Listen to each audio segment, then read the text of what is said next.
안녕하세요. 반갑습니다. AP투자연구소의 이정열 전략팀장입니다. 자, 금일은 8월 2일, 현재 시각은 3시 53분 지나고 있습니다. SK케미칼 코드번호 285130입니다.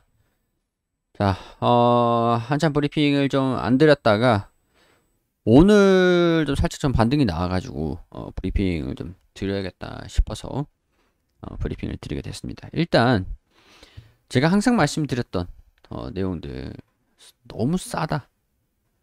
지금 PER이 13배 정도입니다. 이전에 주가가 한 46만원일 때 영업이익이 좀 412배, 412억 이것들을 좀 반영을 하면서 주가가 좀 이제 살짝 좀 고평가 논란이 없지는 않았죠. 807원 수준에서 EPS를 대입을 해가지고 47만원, 46만원, 45만원 해볼게요.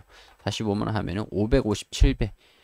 557배. 당시가 이제 2021년 1월이었으니까 2020년 12월 달에 대입을 했을 때 EPS 19,267원을 대입을 해서 지금 이제 반영이 되고 있는 게 19,267원이니까 반영되고 있는 게 45만원 수준에서 19,267원 하면 23배 훅 떨어지죠. PER이 그만큼 영업이익이 증가폭이 컸다. 412억 정도 내다가 1,000억 원 정도 수익이 내고 이번 연도는 5,600억 수익이 나고 1분기 730억 지금 이제 2분기 실적이 나오진 않았습니다만은 2분기 실적에 대한 기대감들이 충분히 있는 상황들이고 3분기, 4분기 특히 하반기에는 엄청나게 수익이 증가가 될 것이다. 그렇기 때문에 이번 연도 5천억 정도 실적 전망을 하고 있는 상황들이고 2분기 실적이 중요한 상황들이죠. 연속적으로 3분기 하반기 실적이 더 굉장히 중요합니다. 하반기 이 종목 갖고 있으신 분들 같은 경우에서는 하반기에는 주가가 올라간다라고 보고 하반기까지는 보고 적어도 이제 내년 초까지는 보실 필요가 있지 않을까 그런 생각들을 좀 들 수밖에 없는 게 5,600억 원 정도 수익이 난다라고 하는 것 같은 경우에서는 실적 EPS가 추정치가 46,000원, 19,267원이 되면서 13배 정도로 적용이 되고 있는 상황들인데 지금 주가가 13배 정도 적용되고 있는 상황들인데 46,602원 정도 수정을 해서 주가가 지금 이제 한 26만원 26만원 수준으로 46,600원 하면 PR이 5배가 됩니다. 근데 이거를 계속 이전부터 말씀드렸었는데 주가가 계속 떨어지는 게 좀 얼토당토 않고 너무 싸게 밸류에이션을 절하를 시키는 거 아닌가, 평가 절하시키는 거 아닌가. 주가가 계속 이제 떨어지면서 이 부분에서 좀 아찔했어요. 여기 어제 움직임들 최근 움직임들 보니까 쭉 흘러내리면서 오늘은 좀 반등이 나오면서 좀 이전 같은 경우에서 폐플라스틱 친환경 뭐 코폴리에스터 이걸 이전에 좀 말씀을 드리긴 했었는데 오늘 좀 생뚱맞게 갑자기 부각을 받습니다. 자, 2040년도까지 탄소 배출을 절반으로 줄이겠다. 2050년도로는 넷제로로 달성하겠다. 친환경 바이오 산업, 친환경 소재 비중을 100% 달성하겠다. 바이오 쪽으로도 이제 SK 바이오사이언스가 있죠. 탄소 절감을 50% 달성을 해서 2040년도 86%, 2050년도 100% 정도 저감을 시키겠다. 이렇게 얘기를 했습니다. 넷째로 탄소 중립을 하면서 코폴리에스터 이제 그런 것들을 상업화, 플라스틱 소재 쪽 제품을 100% 그린 포트폴리오로 전환할 계획이다.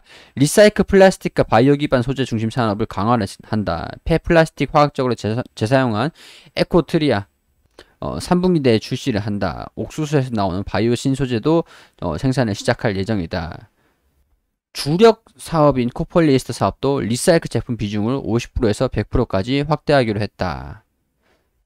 우리 케미칼 기업들 같은 경우에서는 탄소 배출권, 그런 그린 케미칼 쪽으로도 굉장히 좀 중요한 막대한 임무를 가지고 있다라고 볼 수 있는 상황들이죠.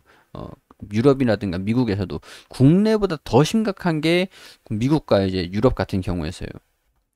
정책적인 강화를 시켜버리면 수익성이 악화가 될 수 있는데 오히려 이게 사실 대기업들 같은 경우에서는 포트폴리오를 이렇게 다시 이제 좀 재편성을 해가지고 수익성을 오히려 더 증가시킬 수 있는 기회가 될 수가 있어요. 왜냐면은 다른 기업들이 좀 늦게 되는 것 같은 경우에 예를 들어서 탄소 섬유 같은 경우에서도 폴리에스터 같은 경우에서도 자동차 쪽으로도 그렇고 화장품 용기도 그렇고 다 사용이 돼요. 사용이 되는데 글로벌 기업들 같은 경우에서는 이게 탄소 친환경적인 제품인가, 환경 파괴를 하지 않는가, 그런 것들을 예를 들어서 뭐 스타벅스 같은 경우는 유명하죠. 글로벌 중에서 빨대를 플라스틱 빨대에서 나무 그 종이 빨대로 가장 먼저 바꾼 게 글로벌 기업 중에서는 스타벅스이지 않을까. 근데 이게 미국 기업, 미국이라든가 유럽 같은 경우에서는 환경을 생각하는, 니네 이거 친환경적인 제품이 아니네? 그럼 우리 못 써. 그렇게 되기 때문에 이제 기조가 정말 중요한데, 다른 기업들이 포트폴리오를 다변화시키고 다시 이제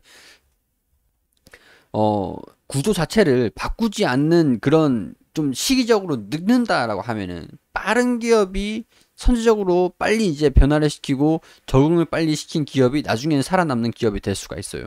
그런 측면에서는 SK케미칼이 좀 우위에 있다라고 보는 상황들입니다. 자, 일단 케미칼 리사이클 소재를 활용한 친환경 화장품 용기 산업화에 나선다. 근데 갑자기 이게 오늘 이게 부각될 상황들은 아니거든요. 제가 봤을 때는 이거는 뭐 이전부터 소식들이 좀 있었던 상황들이 재료들인데, 갑자기 오늘 이런 것들이 좀 부각이 되면서 글로벌 화장품 용기 업체에 친환경 원료를 공급을 한다, 이런 소식들이 갑자기 또 들려졌습니다. SK케미칼이 에코트리아 CR 소재를 공급을 하고 우성플라스테크는 이를 활용해 고투명 화장품 용기를 생산할 예정이다. 이거 근데 소식들은 이전에도 있긴 있었죠.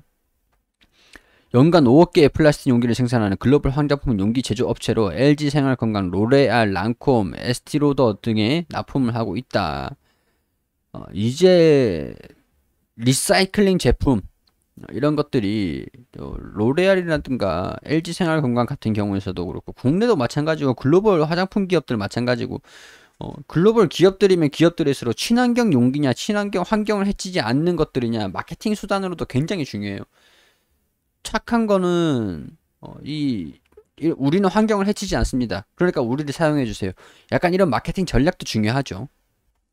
그리고 탄소 배출권 해가지고도 이제 그 기업들에 대한 그런 그 뭐랄까 세금적인 부분들, 환경세, 약간 그런 적인 부분들, 탄소 배출권, 유럽에서 탄소 배출권을 강화를 시킨다라고 하니까 그런 경우에서도 리사이클 제품다, 친환경 제품들이 굉장히 좀 중요한 상황들이다, 이렇게 볼 수 있는 상황들인 것 같습니다. 제가 이전에도 좀 말씀드렸긴 했지만 SK 바이오사이언스의 매출만으로는 2분기, 3분기, 4분기 이게 SK 바이오사이언스의 그 아스트라제네카 백신만으로는 꾸준하게 수익을 이 정도로 증가시키기는 어렵다라고 말씀드렸는데, 친환경 제품에 대한 케미칼 부분들 집중을 해보자, 그렇게 말씀을 드렸었죠.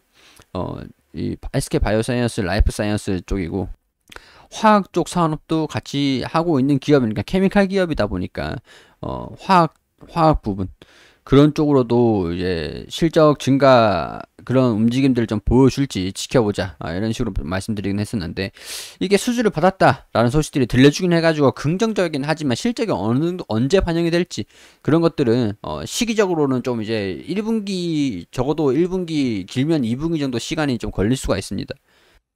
이게 실질적으로 실적을 이거를 반영을, 이 EPS를 반영을 해서 싸다라고 볼 수 있는 그런 관점이 내년 초 아니면 내년 1분기를 지나서, 약간 아니면 올 하반기부터는 본격적으로 이 실적에 대한 증가세 이런 것들 좀 반영되기를 바라보는 수밖에 없을 것 같아요. 일단 거래량들이 들어오면서 외국인들이랑 기관이랑 매수세가 많이 들어와 줬거든요. 들어와 주면서 추세적으로 좀 이제 상승 돌파 흐름들을 좀 이어갈 수 있을지. 지금도 13배 수준, 시장에서 이 정도 PER 가지고 있으면은 굉장히 저평가가 받고 있다. 이전에는 주가가 여기에 위치했었지만 많이 올라와 있긴 하죠. 그렇지만 13배 수준이면 부담은 안 되는 수준이니까 이제 좀 반영이 될 것이다라가 아니라 될 필요가 있다라는 거죠.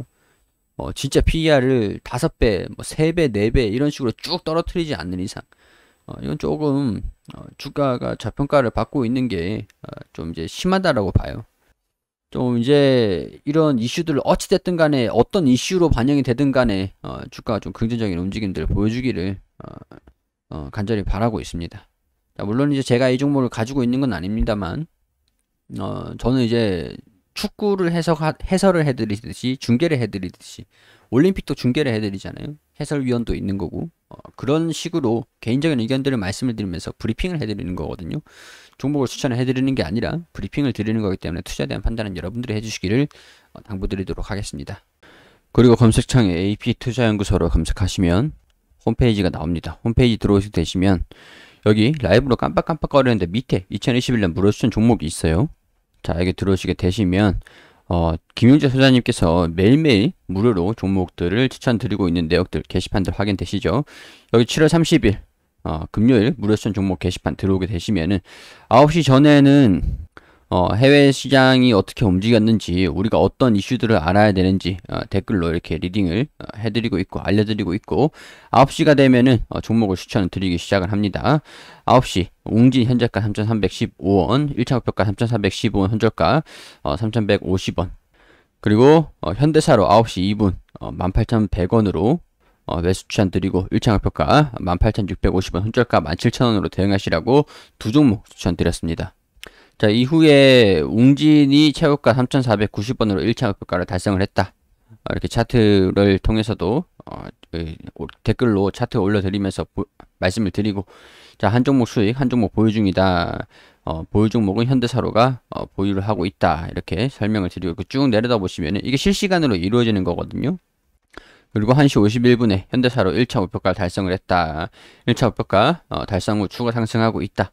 차트를 통해서 이렇게 설명을 드리고 보여드리고 있죠. 이거는 호가가 이렇게 진행되고 있다. 이렇게 두 종목 추천드리고 두 종목 수익을 내면서 차트를 통해서 최고가가 얼마인지 저점이 얼마인 매수가가 얼마 어디인지 그런 것들 이렇게 또 다 올려드리고 있거든요. 그리고 장이 마감이 되면 전반적으로 이제 수익률을 쭉 올려드립니다. 올려드리는데 추천 종목들이 모두가 100% 수익은 날 수는 없겠죠. 그렇기 때문에 매수가랑 목표가 손절가 지켜주시면서 매매를 해보시면 되시고요. VIP 회원 모집도 하고 있으니까 1833-6014로 연락 주시면은 친절하게 안내를 드리도록 하겠습니다. 자, 그리고 테마주 검색기가 있어요. 여기 테마주 검색기가 있거든요. 테마주 검색기 게시판에 눌러서 들어오시게 되시면 어떤 테마가 강세를 보여주고 있는지 어떤 종목들이 올라가고 있는지 이렇게 어플리케이션 모바일 버전, PC 버전이 있으니까 필요하신 분들 다운받으셔가지고 사용하시면 됩니다. 여기 보시면 VIP 추천 종목 어떤 종목 추천하는지 그리고 매매 결산들 VIP 회원분들 수익이나 종목 추천 드리는 것들도 여기 올려드리고 있으니까요. 확인하시면서 도움이 되셨으면 좋겠습니다.